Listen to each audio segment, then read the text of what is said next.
kid keeps coming back to an overwhelming question. Who do you think you are? Who do you think you're talking to? Nobody gets out of my domain, whether alive or dead.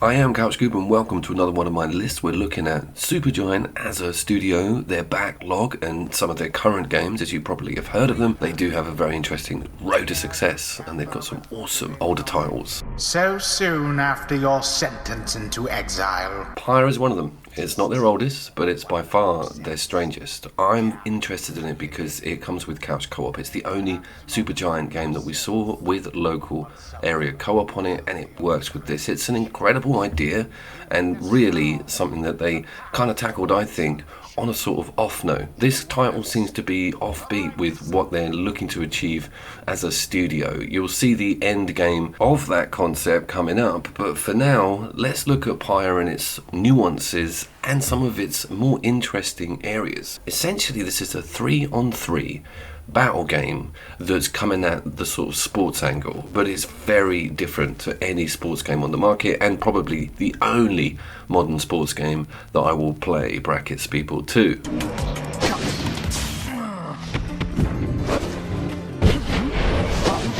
If there's three things that Supergiant as a developer bring to the table, it's impeccable graphics, beautiful animations on those graphics, and normally some amazing narration, which is always lavished over with great voice acting and different characters. This game comes with its like weird own language, and you've got layover text cards and they get well out of hand. Skipping those is half of the stress of it. If this was just stripped down and only these action pieces, I'd be far more happy to play it. And that's why the couch co-op is definitely a good angle, because you've not got to worry about all of this campaign fluff.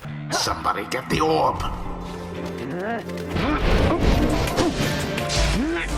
Oh, a daring display. Flinging the orb into the flame. There's also a fourth thing that I forgot to mention with Supergiant Games, and it's their soundtracks. Their soundtracks can sometimes be so strong that they even dwarf the title itself. This is not one of them. It's all gone a bit more barred with the soundtrack from that duo, but it's still cool. It's quite traditional. It's not as sort of electronic and vicious as some of the other tracks you'll see in their later games. But this is quite chill, really, and that campaign, although I paint it in a reasonably bad light, it's huge, and you will gather new characters on your team that actually have amazing attributes that completely change up the playstyle of how you attack the opponent. You can only ever have 3 members, and things get really tricky with if you score a goal, you're actually off the pitch for a while, and you can get penalised and end up with like 1 person or no people on pitch. Now let the rights. That brings me on to that single player content. The characters have 2 slots for talismans and their own leveling system, and you can bring on some absolute freaks, even like monsters, flying things, tiny little bugs that run really quickly. It is very cool to sort of gather them all as you make your way through that content, but when you stick it on local co-op, you have access to the whole plethora, and that's awesome because there's a good couple of hours in there just trying everyone out and experimenting and seeing how cool every single animation is on the individual and all of their unique move sets. And another unique area of the game is its landscapes. Nothing else really looks like this in their roster. It's got small bits of certain games in. You'll notice that there is art styles that are replicated in some of the later titles, but this was just so gobsmacking for me as an environment to be playing a sports hybrid game in. But first, you have a choice to make. when it starts getting hard and pushing back with the AI and you start fighting some completely crazy, monstrous creatures, it really does become an interesting title. And one thing I think they could have done is have 2-player co-op on one side against the AI. That would have made things a lot more interesting also. But for what we've got, it's a stellar little title, Pyre. Your pyre weakens.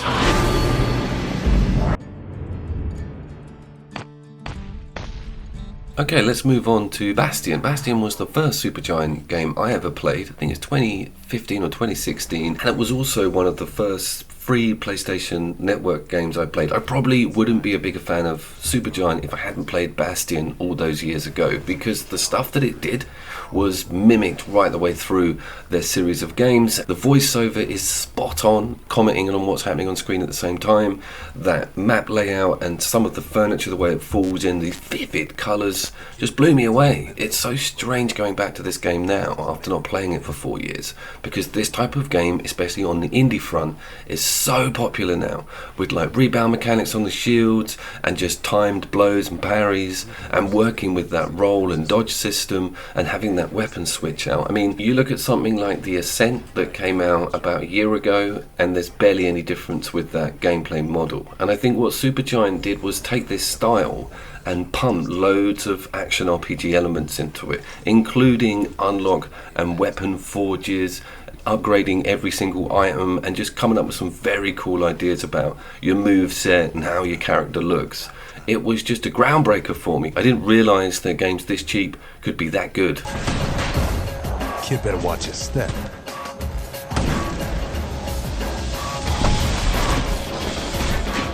I was playing Curse of the Gods like literally the other day, and when I picked this up I was like, oh my god, they've even kept the same triggers going. They were very ahead of their time when they came up with this concept, and it's been used and used. It isn't a roguelike system, it's strictly a campaign, and I like that idea. The whole game is very hub heavy, with giving you the idea of the Bastion being your base, where you sort of pump unlocks into it, get it better, start getting stronger before you go out on quests. It's strictly quests on a map.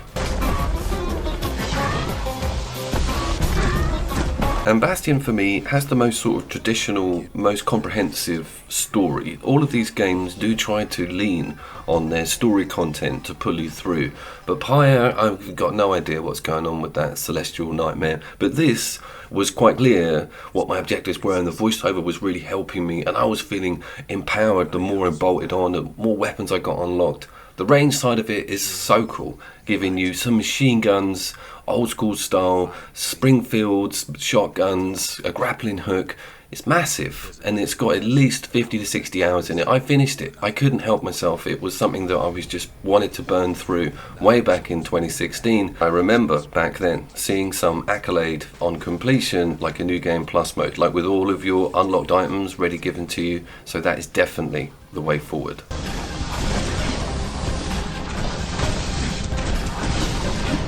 When you really scrutinise it, the actual move set, and of course the hitboxes, tiny ones on the enemies, and that 1080 and sometimes it not keeping up on a frame level, it's just its age. The game was very old, but it doesn't hold up too well against some of the very modern games you'll see in this style. But Bastion's kind of where it all started for me, so no harm, no foul. This one's got one of the most on-point narrators. Pyre does have one. It's a little bit cringy sometimes, but this dude gets it bang on. If you do something epic, or if you pick up something cool, or if you smash loads of enemies away, you kind of get rewarded for it verbally. Now, they didn't really keep up with that theme. They have a little bit in the next title, but I want to see more of that. I thought that was such a good idea, and it really made you feel special as a player, that you were genuinely impacting what was going on screen, and getting that audible accolade just felt so new and cool. A few moments left and the core goes free. Could they have made this a couch co-op game? Yes. I see no reason why not. There's no major time slow mechanic. There isn't a huge screen problem with someone wandering off. You could just keep it on the set rectangle as you see here. But maybe it's a difficult thing to get running on a PS4 with two people. Maybe they tested it and just thought the other person just keeps rolling off the side, which is something I was doing quite well on my own with. Ain't no survivor stole the thing. Scumbag ate it by mistake.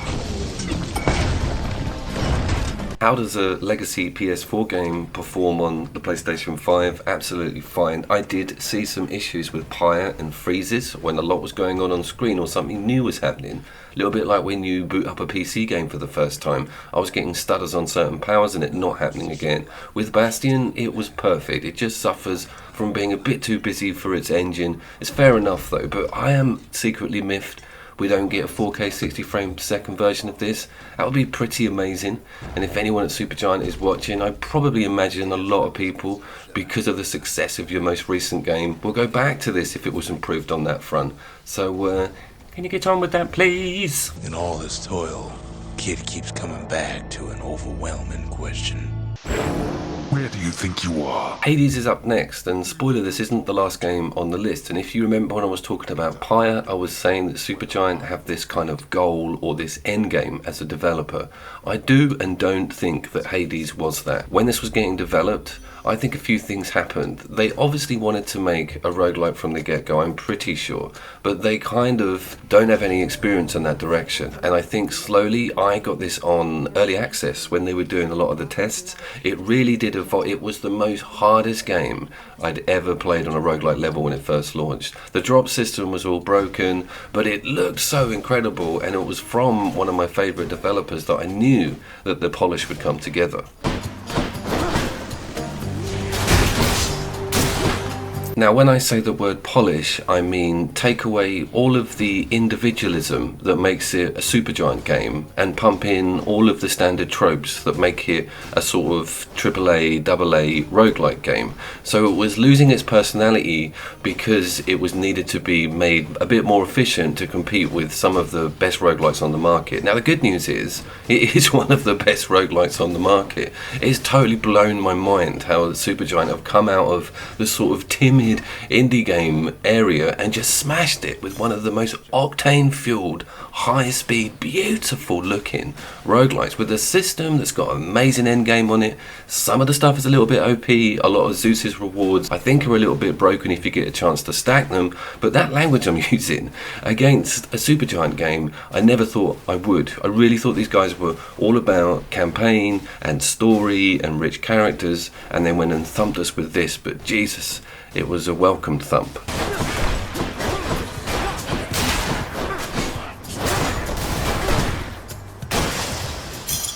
That hub is where you see a lot of the classic Supergiant personality. And of course, your relationship with your father, the Hades, the Greek god thing, all of the power-ups have that little bit of dialogue attached to them. But I do kind of miss that depth that we've seen with a lot of their previous games. And if this was a roguelike list, you know that this game would be a lot higher. I hope that makes sense. Because this is a favourite Supergiant game list, it's kind of a little bit lower.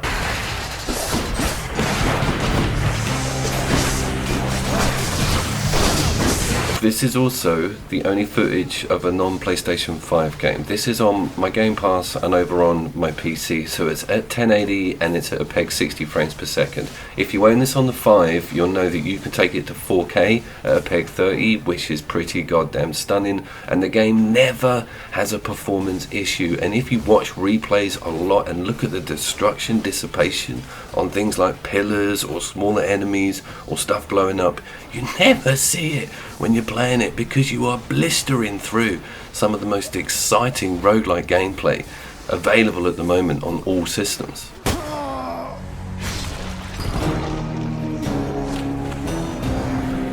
I kept this bit of footage. This is me unlocking the last available weapon on the game, and it's kind of a bit Monster Hunter like. The whole system changes with what you're taking out on that run. That shield, that spear, that sword, those gloves, man, and then getting that range. It is a light bow gun, and it was just so liberating. It's just opened up a whole nother door and room for me to explore. I cannot wait to do a run with the gun, and that is a cool thing for a roguelike to do. They've got that spot on. I just deep down really miss a lot of the depth with those characters. The NPCs in the hubs are great, but it's not what's coming up.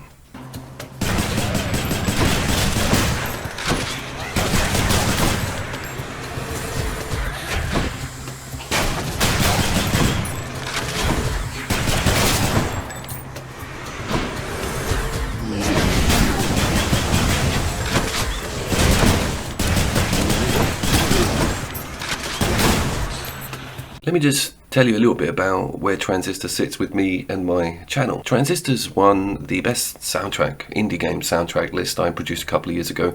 It's also one of the top cyberpunk aesthetic games list I produced a while ago. And it's probably got the most innovative combat system seen on an asymmetric for a long, long time. Hey, Red. We're not gonna get away with this, are we? Also, as expected, we've got this incredible narration from a protagonist that you don't play as. You are silent, you're kind of a by-proxy singer who's got the sword that talks to her, and you're in the weirdest sci-fi canon ever, with something called The Process going on, terminals everywhere with weird dialogue in. The characters in this game are just not relatable remotely, but for some reason it all gels into this ludicrous world. Found us already. They want you back, I bet.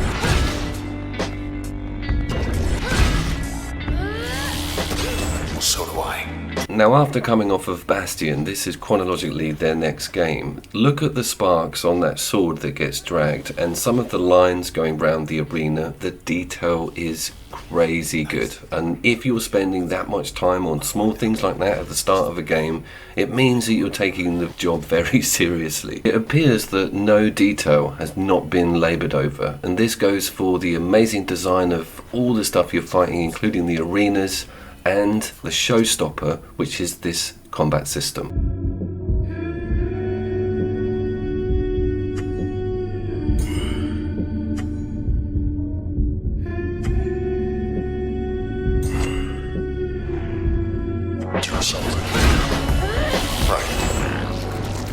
So it's a real-time, pause-time mix, meaning that you can just snap a button, have the combat arena freeze, and then maneuver around and execute moves with the bar at the top of the screen acting as your timer. Some big moves will take up a big chunk, other moves are smaller, you guys know the deal, but man does it work. And of course you can't spam it, so some combat is in real time, you don't want to be doing that. You always want to be in the strategic mode, and the tranquility of the music and the pace of it when you enter that mode is like nothing on earth. It makes you feel so confident, but also the strategy behind the timing system is just next level. Hello, world. Look at all that. We're on the edge of town, 100 blocks away.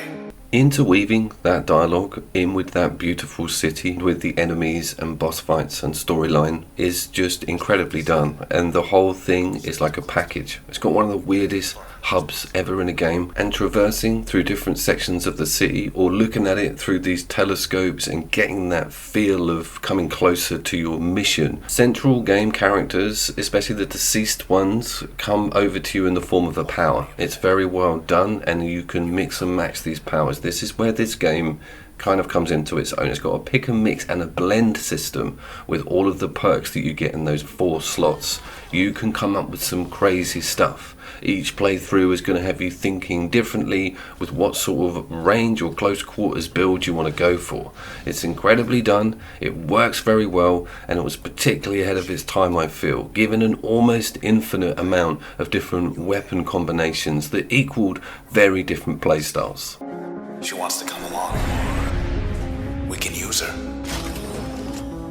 Why is it above Hades or everything else on this list? Well, for me, it kind of pulls on all of Supergiant's strengths, including incredible narrative context, amazing interactive non-player characters, next level indie detail on the graphics, and the gameplay style that rocked my world, and you still see in stuff like Hades. This is the root of quality when it came to Supergiant indie material. I wonder if they'll go back to this style. Maybe now after Hades they're going to be rolled out on the red carpet as a big AAA developer. Please let me know what your favourite Supergiant game is, and let me know if you've played any of these. And if you haven't even got to Hades or heard of this developer, then I'm pretty sure I'll see you down there. Damn.